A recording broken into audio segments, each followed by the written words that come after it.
नमस्कार। आज मैं फिर आपके सामने एक क्राइम की घटना लेकर उपस्थित हुआ हूं जो मेरी डीआईजी रेंज बरेली की तैनाती के दरमियान घटी थी।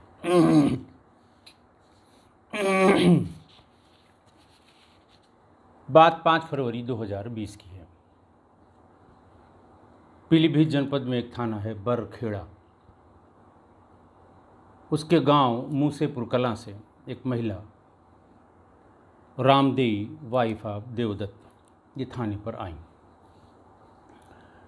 इन्होंने बताया कि 3 फरवरी 2020 को वो और उनके पति देवदत्त अपने परिवार के एक धार्मिक कार्यक्रम में भाग लेने के लिए घर से बाहर गई थी।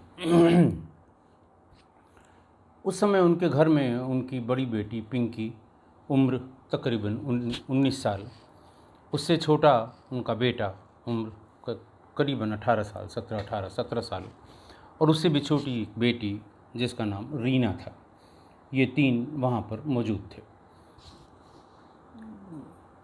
4 फरवरी की सुबह जब वो और उनके पति अपने घर वापस आए तो उनको उनके बेटे राजेश और बेटी रीना ने ये बताया कि बड़ी बहन पिंकी रात में सोई थी।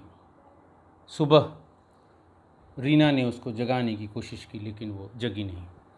हिला डुला के देखा गया, ऐसा लग रहा है उसकी मृत्यु हो गई है। माँ बाप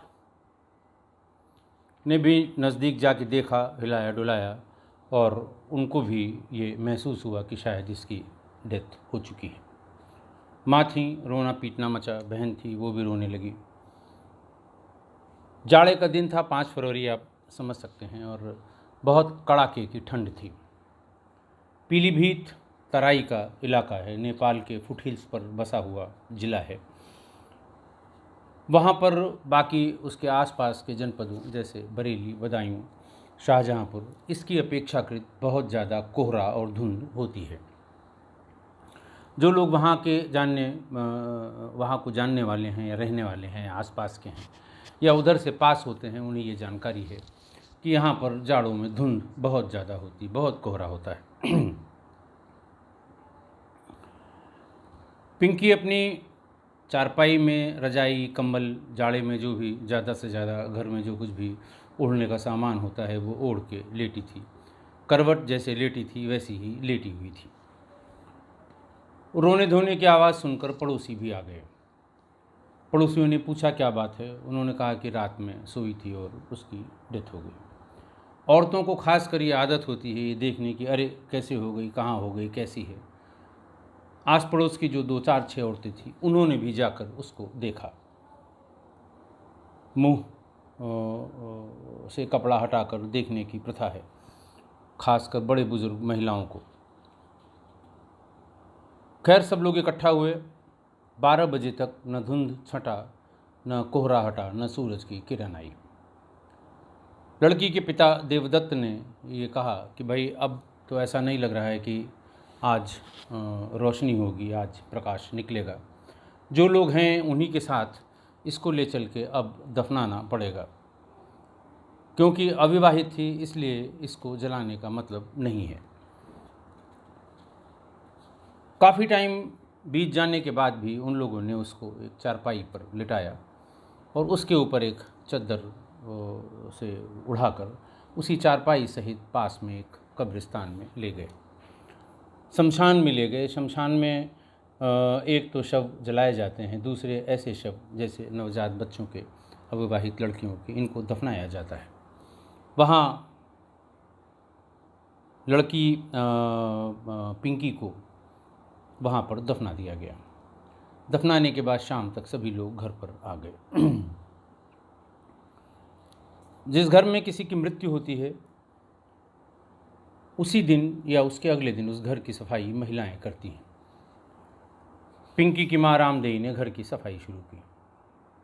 पिंकी के कपड़े, ओढ़ने, बिछौने ये सब इकट्ठा करके गांव का जो घूर होता है, घूर यानी जो भी वो बस्ती है 10 घरों की हो या 100 घरों की, उसका कूड़ा करकट और बाकी जो घर से बाहर सफाई के समय निकालने वाले सामान हैं उनको ले जाके घूरे पर फेंक दिया जाता है। तो वो सारे कपड़े जो उसके इस्तेमाली थे या जिस पे वो सो रही थी या जिस पे उसकी मृत्यु हुई थी वो सब निकाल के घूरे पर उसकी माँ ने फेंक दिया। उसके बाद कमरों की सफाई शुरू की। रामदेई जब घर को पानी से धोने की शुरुआत उसने की तो उसने देखा कि चारपाई जिस पर वो सोई हुई थी उसके नीचे तमाम छोटी छोटी बोरियां जिनमें कुछ अनाज, कुछ में और तमाम चीज़ें, बीज होता है। छोटा सा घर होता है, उसी में ऐसा नहीं है कि चारपाई के नीचे बिल्कुल साफ़ सफाई हो। जो सामान जहाँ रख सकते हैं वहाँ बेतरतीब रखा मिलेगा आपको किसी भी गांव के घर में जिसका कुछ भी खेती किसानी से संबंध होगा। वो धुलाई से, पानी से धुलने के लिए उसको साफ़ कर ही रही थी, तभी उसको कुछ बोरियों के बीच में से रोशनी दिखाई दी। रोशनी के साथ उसको वाइब्रेशन, यानी जो फ़ोन का वाइब्रेशन मोड में जब आए तो वो आवाज़ सी उसको सुनाई पड़ी और वाइब्रेशन के साथ वो फ्लैश या लाइट या जो भी है उसमें वो चमकता है, वो दिखाई देता है। रामदेई को वो आवाज़ सांप के फुफकारने की और वो जो लाइट दिखाई दे रही थी, जो गांव में किंवदंतियाँ हैं कि सांप के आँखों में रोशनी होती है और मणि दिखाई देती है, उसके दिमाग में वो चलने लगा। वो भाग के बाहर गई, चिल्लाने लगी, अपने पति देवदत्त और अपनी बेटी रीना को बुलवाया और उन्होंने कहा कि इस बिस्तर के नीचे कोई सांप है जिसके फुफकारने की आवाज़ भी आ रही थी और ऐसा लग रहा था कि उसकी आंखें चमक रही हैं बार बार। खैर उस समय तक चूंकि वो कॉल डिस्कनेक्ट हो गई तो वाइब्रेशन मोड भी ख़त्म हो गया था। एक बड़ा सा डंडा लेकर देवदत्त और रीना बोरियों को हटाने लगे कि शायद इसमें सांप हो और निकल आए बाहर, उसको बाहर निकाल दिया जाए क्योंकि घर की साफ़ सफाई होनी है। और किसी घर में कोई मृत्यु हो और इस तरह से कोई अजनबी सी घटना हो, सांप का निकलना या किसी जानवर का वहाँ मरा पड़ा होना या तमाम और प्रतिबंधित पक्षी हैं उनका वहाँ पर अचानक आ जाना, औरतों के मन में तमाम शंकाएं होने लगती हैं। जब वो लोग उस लकड़ी से बोरियों को या कपड़े को या जो सामान रखा था उसको हटा के सांप की खोज कर रहे थे, तभी वो फ़ोन फिर वाइब्रेशन मोड पर बजने लगा। वो आवाज़ भी आने लगी और वो उसका जो स्क्रीन से लाइट निकलती है, फ्लैश लाइट, वो भी निकलने लगी। रीना ने तुरंत देखा और उसने कहा, मतलब छोटी बहन ने अंजू की, कि ये तो मोबाइल है। फ़ौरन उसको वहाँ से उठाया गया, उसको उलट पलट के देखा गया। देवदत्त ने भी देखा और रामदेही यानी मृतका पिंकी की माँ ने भी देखा। सबको यही अंदाज़ा था कि पिंकी के पास कोई भी मोबाइल नहीं है, इसलिए ये पिंकी का मोबाइल नहीं हो सकता। तब तक राजेश को भी बुलाया गया, वो कुछ थोड़ा बहुत मोबाइल के बारे में जानता था, उसको दिखाया गया कि ये किसका है। उसने जो कुछ भी इधर उधर उसमें देखने की कोशिश की होगी और उसकी समझ में बहुत ज़्यादा नहीं आया या उसने उसे ज़्यादा नहीं आता ये दिखाने की कोशिश की। देवदत्त ने कहा कि देखो अब जो होना था वो हो गया, ये पता नहीं किसका मोबाइल है, कहाँ से यहाँ आ गया, पुलिस आएगी, अनावश्यक पूछताछ करेगी, 4 लोग सुनेंगे, क्या कहेंगे, बेहतर ये है कि इसको तोड़ के गांव वाले तालाब में फेंक दिया जाए। रामदेही अड़ गई। रामदेही को कुछ शक था, रामदेही को कुछ जानकारी थी पहले से। उसने कहा नहीं, हम इसको पुलिस को देंगे, तुम लोग हमारे साथ चल सकते हो, चलो, नहीं जाते हो तो मैं इसे पुलिस को दूंगी, पुलिस कम से कम ये तो बता देगी कि ये किसका है और यहाँ कैसे आ गया। हमें तमाम तरह की शंकाएं मेरे मन में हो रही हैं। देवदत्त ने कहा कि भाई हम तो जाएंगे नहीं, तुम्हें जाना हो तुम जाओ, पुलिस को तुम झेलो, पुलिस तुम्हें पीटेगी, तुमसे पूछेगी तुमको कहाँ से मिला, तुम क्या क्या बताओगी। उनका जहाँ से मिला वही बताऊंगी, ये कह के वो झल्ला के वहाँ से थाने पर पहुँच गई। थाने पर बरखेड़ा थाने के इंस्पेक्टर उमेश सोलंकी मिल गए। पीलीभीत चूँकि बहुत घनत्व के मामले में बहुत स्पेशली पॉपुलेटेड ज़िला है, उसके थानों में कम गांवों की संख्या है, जो गांव भी हैं वो भी बहुत दूर दूर बसे हुए हैं। तो इस वहाँ पर इसीलिए अपेक्षाकृत क्राइम वहाँ पर थोड़ा कम है, लेकिन बरखेड़ा में कुछ कुछ क्राइम की टेंडेंसीज हैं, ट्रेडिशनल क्राइम की। उमेश सिंह सोलंकी ने रामदेई की पूरी बात सुनी।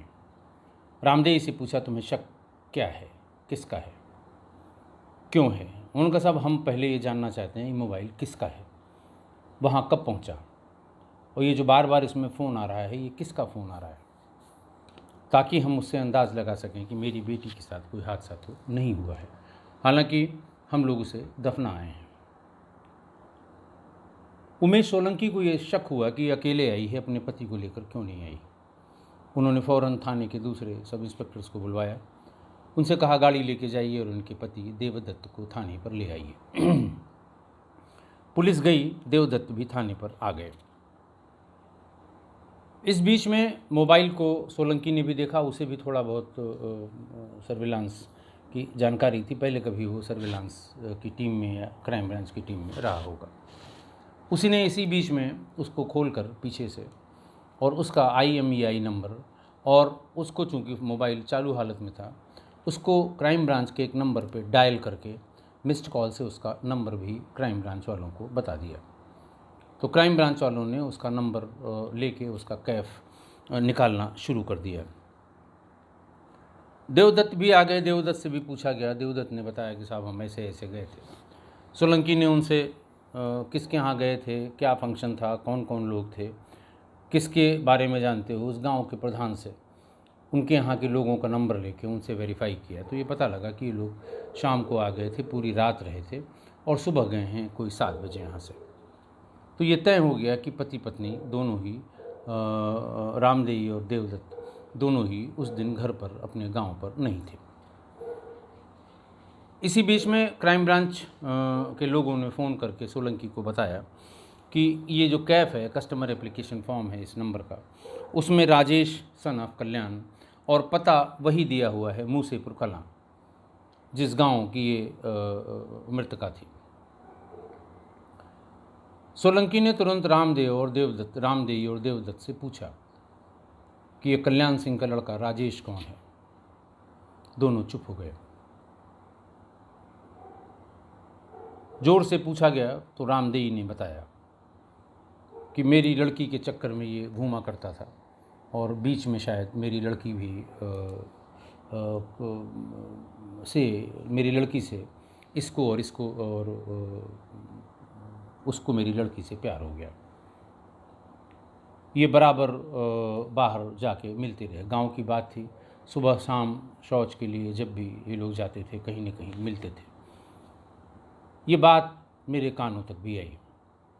मैंने पिंकी को बहुत डांटा और उसके बाहर आने जाने पर प्रतिबंध लगा दिया।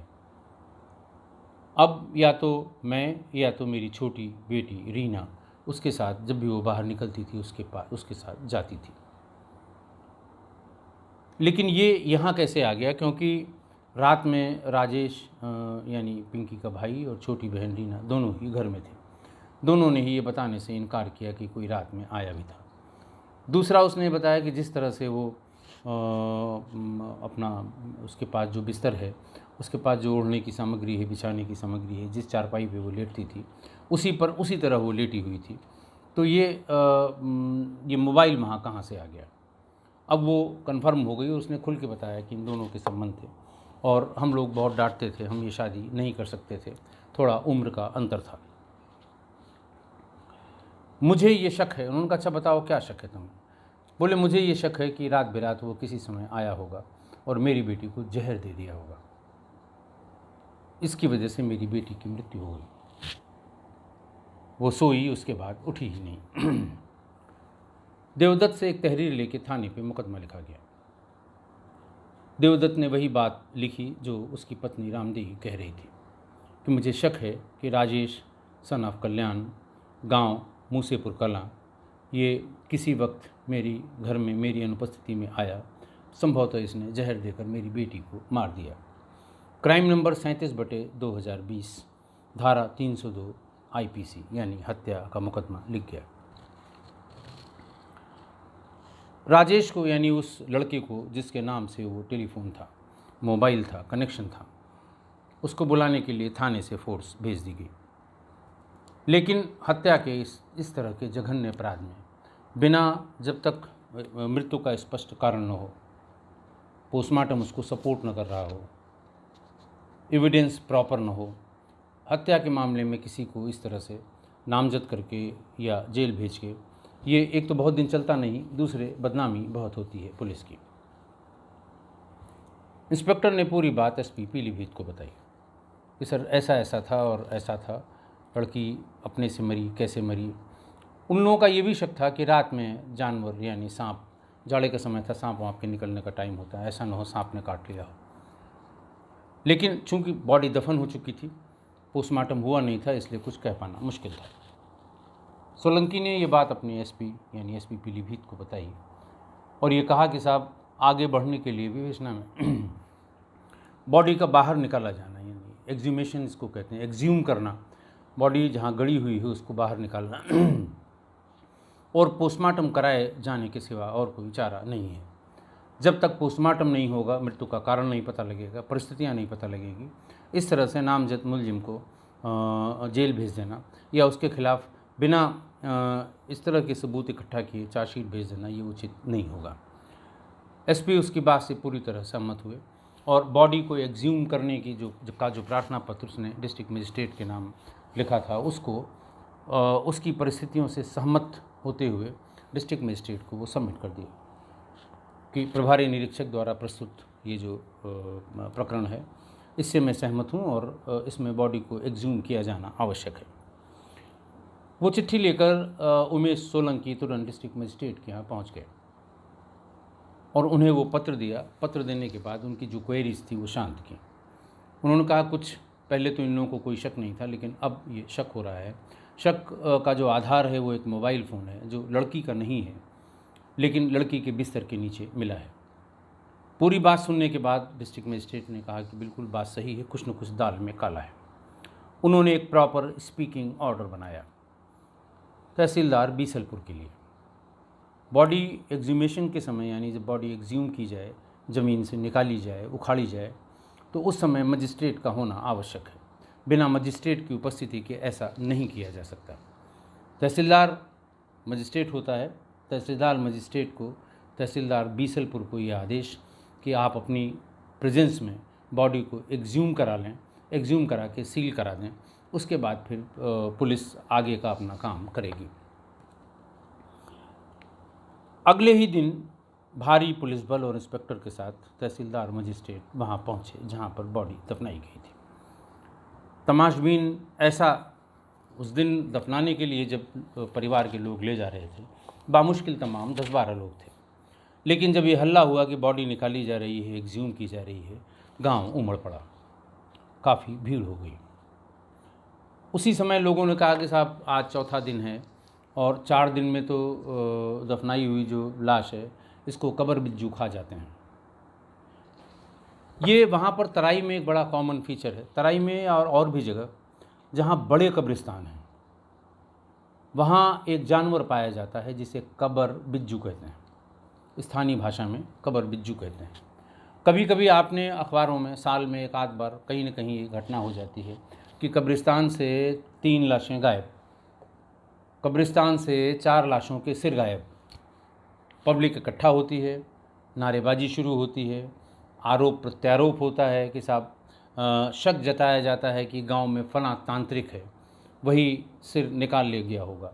या फिर अगर शहर के पास का कोई कब्रिस्तान है तो आसपास के मेडिकल कॉलेज वालों पर आरोप लगता है कि मेडिकल के स्टूडेंट्स की पढ़ाई के लिए इस तरह की जब ज़रूरत पड़ती है हेड की या बॉडी की किसी पार्ट की, तो ये लोग वहाँ कब्रिस्तान वालों से मिलके उसे निकलवा लेते हैं और उससे बच्चों की पढ़ाई कराते हैं। फिर भीड़ होती है, फिर मजिस्ट्रेट आते हैं, फिर ज्ञापन होता है, फिर जांच के आदेश होते हैं, कभी कभी मुकदमा कायम होता है, तब ये भीड़ इकट्ठा वहाँ से, तब ये भीड़ वहाँ से डिस्पर्स होती है और कभी कभी ये लॉ एंड ऑर्डर की बड़ी सिचुएशन पैदा कर देती है। लेकिन दरअसल ये करता है एक जानवर जिसे कबर बिज्जू कहते हैं। आप नाम से समझ रहे होंगे, बिज्जू एक प्रजाति है और ये केवल कब्र में जो डेड बॉडीज़ का मांस है वो खाता है, मांसाहारी जानवर है।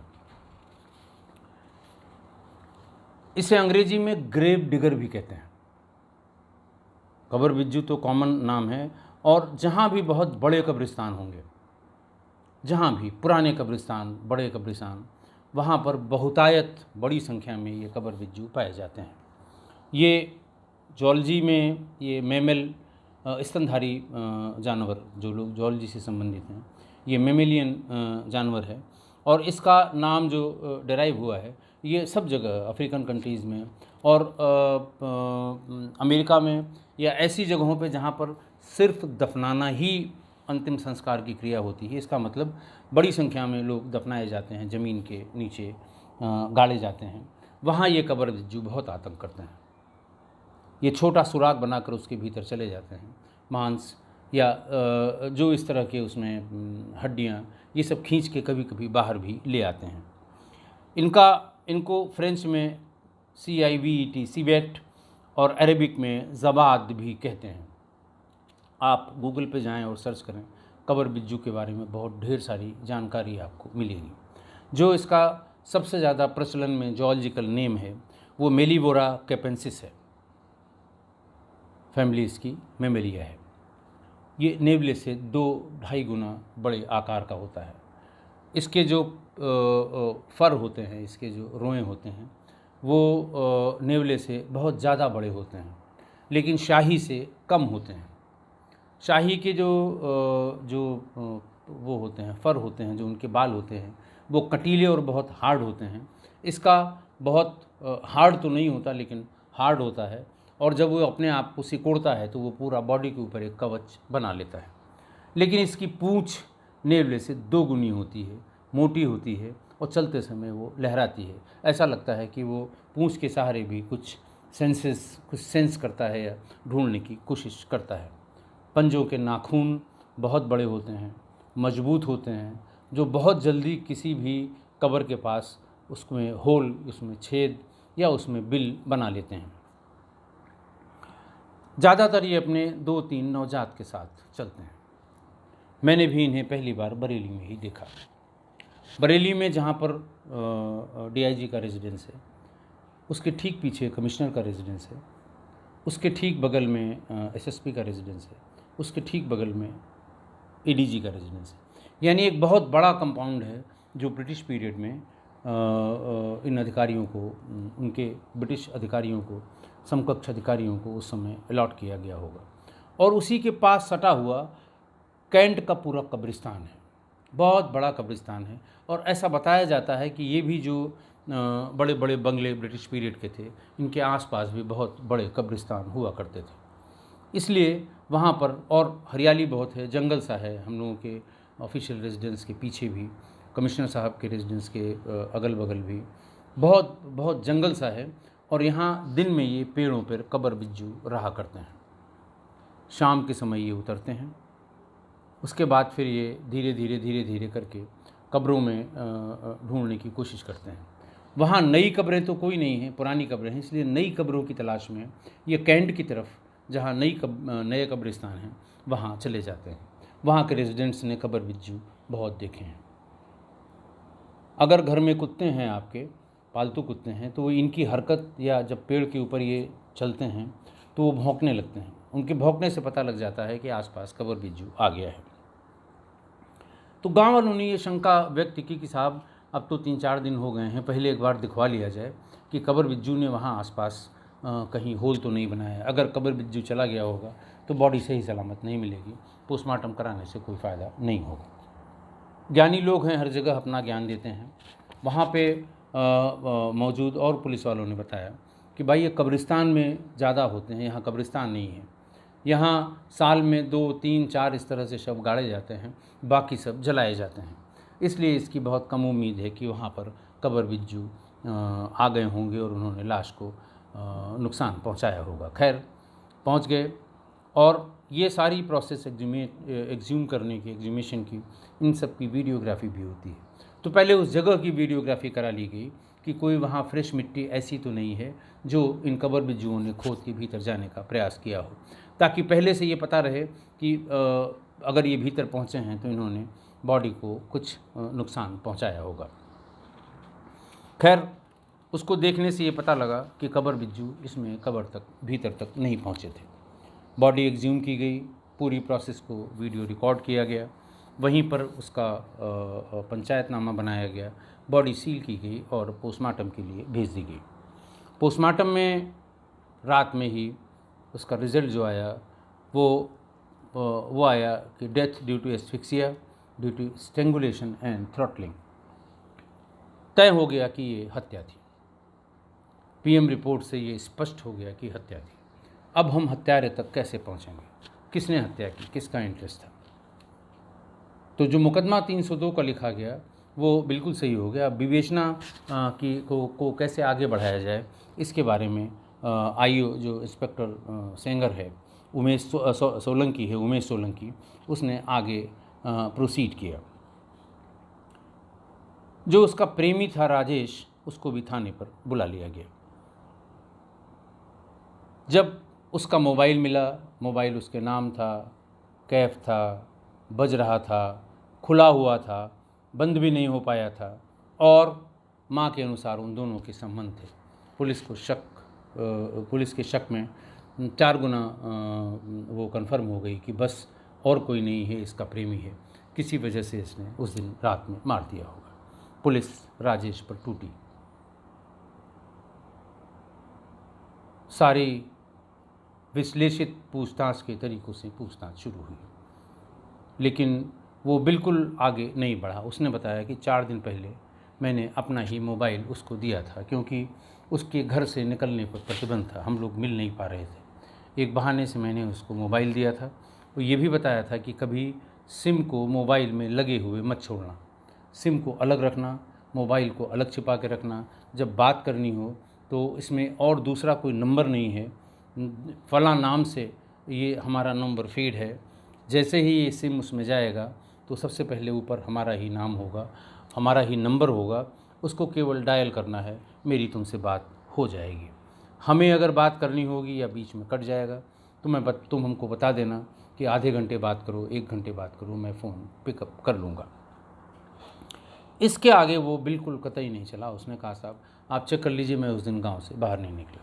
ये उसने और बताया कि 10 बजे उस दिन रात में इसने फ़ोन किया। बहुत गहरी धुंध थी, बहुत तगड़ी ठंड थी। इसने रात में ये फ़ोन किया कि गांव के बाहर एक छोटी सी बाग है कि तुम वहां तक आ जाओ, मैं वहां पहुंच रही हूँ। इसने कहा कि अब इतनी रात में घर से निकलेंगे, कोई न कोई देखेगा और वहाँ पर आना ठीक नहीं है, ठंड बहुत है और कल या परसों फिर कभी कहीं मिल लेंगे, फ़ोन से तुम बात करना जान गई हो, कोई दिक्कत नहीं होगी। लेकिन उसने ज़िद पकड़ ली। उसने कहा कि मैं ठीक है, मैं तुम्हारे दरवाजे तक पहुंच रही हूं, फ़लाँ जगह मैं खड़ी होंगी, तुम दरवाज़ा खोल के वहां तक तो आ ही सकते हो। इतनी बात हुई थी कि तब तक किसी मेल वॉइस पीछे से आई और उसका फ़ोन बंद हो गया। प्रेमी राजेश ने ये बताया कि मैं डर गया, मैंने अपना भी फ़ोन बंद कर लिया, लेकिन मुझे नींद नहीं आई। सुबह 6 बजे तक, 7 बजे तक मैंने फिर फ़ोन किया। अब की बार मोबाइल बंद नहीं था, लेकिन फ़ोन किसी ने नहीं उठाया। मैंने उसका रिंगर ऑफ करके ही वाइब्रेशन मोड में उसको दिया था कि जब ये घंटी अगर बजेगी तो घर वाले जान जाएंगे और फिर बहुत परेशानी होगी हम दोनों लोगों को। वो इस तरह से ये हल्की सी इसकी आवाज़ आती है तो इससे पता लग जाएगा कि मैंने फ़ोन किया है। उसने कहा कि उसके बाद क्या हुआ मुझे पता नहीं। बार बार पुलिस ने अपने सारे तरीके अपनाए लेकिन नहीं पता लगा और ये भी तय हो गया कि ऐसा लगता है कि इसका बहुत हाथ नहीं है। उसके बाद उसने कहा कि मुझे फिर दोपहर बाद ये सूचना मिली कि वो मर गई और ये भी सूचना मिली कि उसको गांव वाले दफना आए। लेकिन मेरी जिज्ञासा उस फ़ोन में थी क्योंकि मेरा दिया हुआ फ़ोन था। मुझे ये लग रहा था कि वो जब मर गई और जैसा बताया गया कि सांप ने काट लिया या ठंडक लग गई, मुझे भी लगा कि रात में वो घर से बाहर तो निकली थी, बाहर से चलने की आवाज़ आ रही थी और बाहर जो रात में झींगुर और जो तमाम रात के जानवरों की सियार, इनकी जो आवाज़ होती है, तो बाहर से कोई फ़ोन करेगा तो आवाज़ से पता लग जाएगा कि ये आदमी घर पे है या घर के बाहर है। रात में गांव में बहुत तरह के जानवरों की आवाज़ आती रहती है। उसने बताया कि साहब बिल्कुल बाहर थी, ठंड में थी, हमें भी यकीन हुआ कि हो सकता है उसे ठंड लग गई हो और उसकी मृत्यु हो गई हो। उमेश सोलंकी और उनकी पूरी टीम फिर बैठी कि साहब इससे तो कुछ नहीं निकला। तो उन्होंने कहा भाई घटना वाली रात में या तो इसका भाई घर में था या इसकी बहन घर में थी, अगर कुछ हुआ है तो इन दोनों की नॉलेज में ज़रूर होगा, नहीं होगा इनकी नॉलेज में तो इनसे लीड मिलेगी, क्योंकि फ़ोन घर में था, खुला था और बज रहा था। पहले राजेश, मृतका पिंकी के भाई को बुलाया गया। जैसे ही उससे पूछताछ शुरू हुई, उसने वही पुराना नाटक, रोना धोना, चिल्लाना, गश खा के गिर जाना, दुनिया का ये सब शुरू किया। पुलिस भी अब इसकी आदी हो गई है, वो जानती है कि ये कितना दुखी है और कितना बनावटी है। थोड़ी देर बाद जब उससे पूछताछ अच्छी वाली शुरू हुई तो बहुत देर तक नहीं टिक पाया। उसने बताया कि मेरी माँ ने जाते समय हमसे कहा था कि पिंकी पे नज़र रखना, रात में किसी भी कीमत पे कोई भीतर ना आए और रात में किसी भी कीमत पर ये बाहर न जाए। बाहर अगर ये किसी बहाने से, पेट खराब होने, शौच के बहाने से जाती भी है तो साथ में रीना को ज़रूर कर देना। हम लोग सब लोग 8 बजे सो गए, लेकिन चारपाई पे वो उलट पलट करती रही, सो नहीं रही थी। अचानक 9:30 बजे के आसपास ये उठी। जो गांव में ये रोशनी के लिए छोटा दिया जलाते हैं, बहुत मध्यम दिया ताखे में रखा जाता है ताकि एक तरफ इसकी रोशनी जाए। तो उस रोशनी में ये उठी, कोई चीज़ ढूंढी, ढूंढ के कोई चीज़ उसमें लगाया, लगाते ही उसमें स्क्रीन में लाइट जल गई। भाई भी सोने का नाटक कर रहा था। उसने देखा कि अरे ये तो मोबाइल है इसके पास तो कोई मोबाइल था नहीं। वो चुपचाप हल्की आंख खोल के रजाई ओढ़ के देखता रहा कि उसकी बहन क्या कर रही है।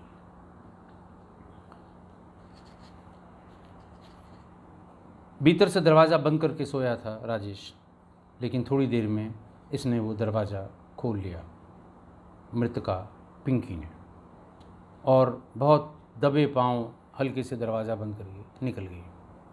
5 मिनट रुकने के बाद राजेश ने भी उसी तरह दबे पांव दरवाज़ा खोला और निकल गया। चूँकि धुंध और बहुत ज़्यादा थी, लेकिन मोबाइल के स्क्रीन की रोशनी में उसे अंदाज़ लग गया कि 10-12 मीटर आगे ये किसी पेड़ के नीचे खड़ी किसी से बात कर रही है। हल्की हल्की आवाज़ भी आ रही थी। ये दबे पांव उसके पीछे पहुंच गया। नज़दीक पहुंच के, चूँकि स्क्रीन से उसे अंदाज़ था कि मोबाइल कहाँ पर है, कान पर कहाँ लगा हुआ है, एक झपट्टे में इसने मोबाइल छीन लिया। मोबाइल छीनते ही वो ठिठक गई, लेकिन वो जान गई कि ये मेरा भाई है। वो उससे कहती रही कि मेरा मोबाइल दे दो। मोबाइल नहीं दिया राजेश ने। धीरे धीरे वो घर के पास पहुंच गया। जब घर के पास पहुंच गए तो राजेश ने अपनी बहन पिंकी से पूछा, अच्छा ठीक है तुम बताओ ये मोबाइल कहाँ से आया, तब मैं दे दूँगा। पहले उसने नहीं बताया, लेकिन उसको लगा कि भाई ही है, छोटा है, और मोबाइल एक बार मिल जाए तो हम मना भी कर देंगे कि ये झूठ बोल रहा है। उसने बता दिया कि फ़लाँ राजेश ने ये मोबाइल हमको 3 दिन पहले या 4 दिन पहले दिया है। उसका नाम सुनते ही राजेश आग बबूला हो गया। इसका ये कहना था कि मैंने फ़ौरन उसके गले में जो दुपट्टा था उसको कस के, और बहुत देर तक मैं उसे कसता रहा जब तक कि वो ज़मीन पर गिर नहीं गई। ज़मीन पे गिरने के बाद भी उसे उस दुपट्टे से उसका गला कसा रहा, और उसने दोनों अंगूठों से दबा के ये देख लिया कि इसमें अब जान नहीं रह गई है। घर से ठीक बाहर 4 कदम 5 कदम बाहर ये पूरी वारदात उसने की।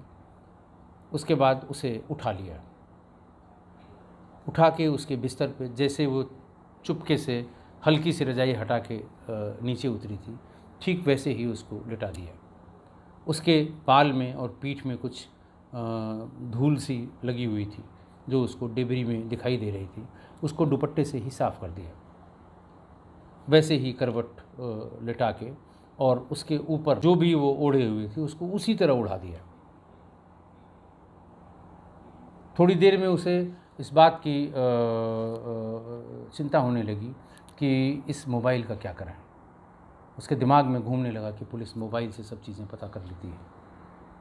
उसके कुछ समझ में नहीं आया, उसने पिंकी के चारपाई के नीचे उस मोबाइल को फेंक दिया और फिर ओढ़ के लेट गया। नींद तो आ नहीं रही थी।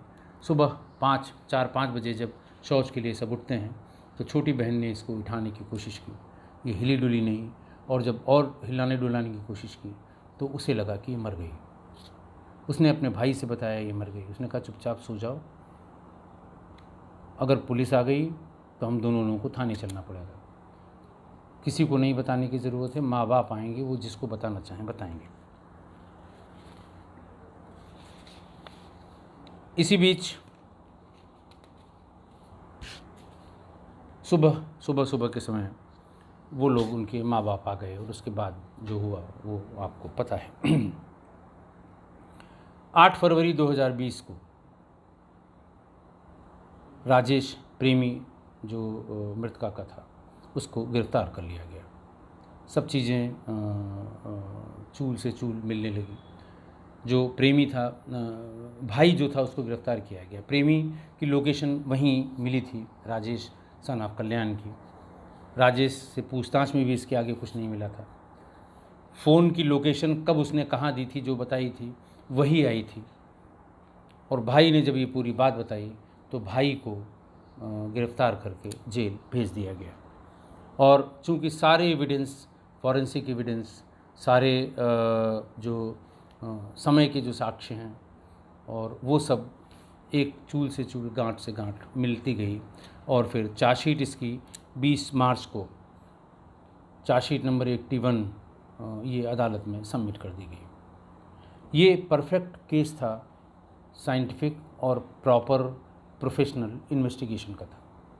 वरना वो जो प्रेमी राजेश था उसके खिलाफ नामजद रिपोर्ट लिखाई गई थी, पुलिस उन्हें बंद कर देती, 2-4 गवाहों के बयान लिख देती और वो बेचारा ज़मानत के लिए सालों साल जेल में पड़ा सड़ा होता। इंस्पेक्टर की सूझबूझ, प्रॉब्लम को तुरंत रिस्पॉन्ड करना, किसी की समस्या को सुनकर उसको उस दिशा तक ले जाना जिसकी वजह से सही हत्यारा यानी पिंकी का भाई राजेश गिरफ्तार हुआ। लेकिन सवाल फिर वही है। पिछले कुछ दिनों से इस तरह की जो समस्याएं आ रही हैं, मैं आपको बताता हूँ कि सवाल फिर वही है कि क्या गुनाह किया था पिंकी ने। घर वालों को पता था कि ऐसा हो रहा है, उसे रोका जा रहा था, तो दोनों परिवार मिल बैठ के बात भी कर सकते थे। लेकिन फिर वही बात कि समाज क्या कहेगा, वही समाज और वही समाज के नियम एक अल्पवयस्क बच्ची की जान ले गया।